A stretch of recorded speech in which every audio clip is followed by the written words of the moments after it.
بسم اللہ الرحمن الرحیم۔ السلام علیکم ناظرین، آج کا ہمارا واقعہ بصرہ کی ایک خوبصورت باندی اور حضرت مالک بن دینار رحمۃ اللہ علیہ کا ہے۔ حضرت مالک بن دینار رحمۃ اللہ علیہ ایک مرتبہ بصرہ کے بازار میں سے گزر رہے تھے۔ راستے میں ایک باندی ایسے جاؤ جلال کے ساتھ جا رہی تھی جیسا کہ بادشاہوں کی باندیاں ہوتی ہیں۔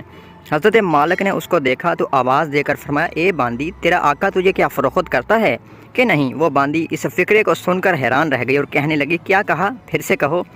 تو حضرت مالک بن دینار رحمۃ اللہ علیہ نے فرمایا کہ کیا تیرا مالک تجھے فروخت کرتا ہے؟ اس پر باندی نے کہا کہ اگر وہ فروخت کر بھی دے تو کیا تجھ جیسا فقیر مجھے خرید سکتا ہے؟ فرمانے لگے، ہاں، اور تجھ سے بھی بہتر خرید سکتا ہوں۔ وہ باندی یہ سن کر ہنس پڑی اور اپنے خدام کو حکم دیا کہ اس فقیر کو پکڑ کر ہمارے ساتھ لے چلو، ذرا مذاق ہی رہے گا۔ خدام نے پکڑ کر ساتھ لے لیا اور جب گھر واپس پہنچی تو اس نے اپنے آقا سے یہ قصہ سنا دیا۔ وہ سن کر بہت ہنسا اور ان کو اپنے سامنے لانے کا حکم دیا۔ جب سامنے پیش کیے گئے تو اس آقا کے دل پر ایک ہیبت سی چھا گئی۔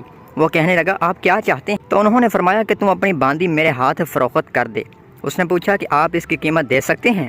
تو حضرت مالک بن دینار رحمۃ اللہ علیہ نے فرمایا کہ میرے نزدیک اس کی قیمت کھجور کی 2 گٹھلیاں ہیں۔ یہ سن کر سب ہنسنے لگے۔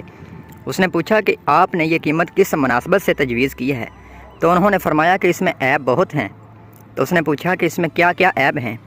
تو حضرت مالک بن دینار رحمۃ اللہ علیہ نے فرمایا کہ اگر عطر نہ لگائے تو بدن سے بدبو آنے لگے، اگر دانت صاف نہ کرے تو منہ سے سرہانڈا آنے لگے، اگر بالوں میں تیل کنگھی ہی نہ کرے تو پریشان حال ہو جائے، جوئیں ان میں پڑ جائیں اور سر میں سے بو آنے لگے، ذرا عمر زیادہ ہو جائے تو بوڑھی بن جائے، منہ لگانے کے قابل بھی نہ رہے گی، حیض اس کو آتا ہے، پخانہ وغیرہ اس کو آتا ہے، ہر قسم کی گندگیاں اس میں سے نکلتی ہیں، غم رنج مصیبتیں اس کو پیش آتی رہتی ہیں، اور خود غرض اتنی ہے کہ محض اپنی غرض سے تجھ سے محبت ظاہر کرتی ہے، انتہائی بے وفا، کوئی قرار پورا نہیں کرے گی، اس کی ساری محبت جھوٹی ہے، کل کو تیرے بعد کسی دوسرے کے پہلو میں بیٹھے گی تو اس سے بھی ایسے ہی محبت کے دعوے کرنے لگے گی۔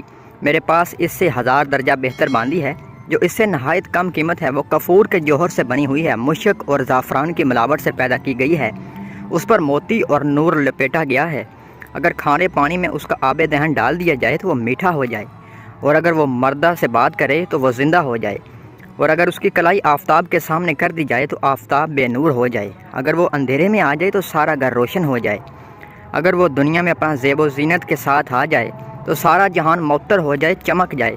اس باندی نے مشک و زعفران کے باغوں میں پرورش پائی ہے، یقوت اور مرجان کی ٹہنیوں میں کھیلی ہے، ہر طرح کی نعمتوں کے خیموں میں اس کا محل سرائے ہے، تسنیم جو جنت کی نہروں میں سے ایک نہر ہے، اس کا وہ پانی پیتی ہے، کبھی وعدہ خلافی نہیں کرتی، اپنی محبت کو نہیں بدلتی، ہر جائی نہیں ہے۔ اب تم یہی بتاؤ کہ قیمت خرچ کرنے کے اعتبار سے کون سی باندی بہتر ہے؟ تو سب نے کہا کہ وہی باندی جس کی آپ نے ہمیں خبر دی ہے۔ حضرت مالک بن دینار رحمۃ اللہ علیہ نے فرمایا کہ اس باندی کی قیمت ہر وقت ہر زمانے میں ہر شخص کے پاس موجود ہے۔ تو لوگوں نے پوچھا کہ اس کی قیمت کیا ہے؟ تو آپ نے فرمایا، اتنی بڑی اہم اور عالی شان چیز کے خریدنے کے لیے بہت معمولی قیمت ادا کرنی پڑتی ہے، اور وہ یہ ہے کہ رات کا تھوڑا سا وقت فارغ کر کے صرف اللہ کے لیے کم از کم 2 رکعت تہجد کی نماز پڑھ لی جائے، اور جب تم کھانا کھانے بیٹھو تو کسی غریب محتاج کو بھی یاد کر لیا کرو، اور اللہ تعالیٰ کی رضا کو اپنی خواہشات پر غالب کر دو۔ راستے میں کوئی تکلیف دینے والی چیز، کانٹا، اینٹ وغیرہ پڑی دیکھو تو اس کو ہٹا دو۔ ان چیزوں پر اہتمام کرنے سے تم دنیا میں عزت کی زندگی گزارو گے، آخرت میں بے فکر اور اعزاز و اکرام کے ساتھ پہنچو گے۔ اس باندی کے آقا نے باندی سے پوچھا کہ تو نے شیخ کی باتیں سن لی ہیں، یہ سچ ہے یا نہیں؟ تو باندی نے کہا کہ بالکل سچ ہے۔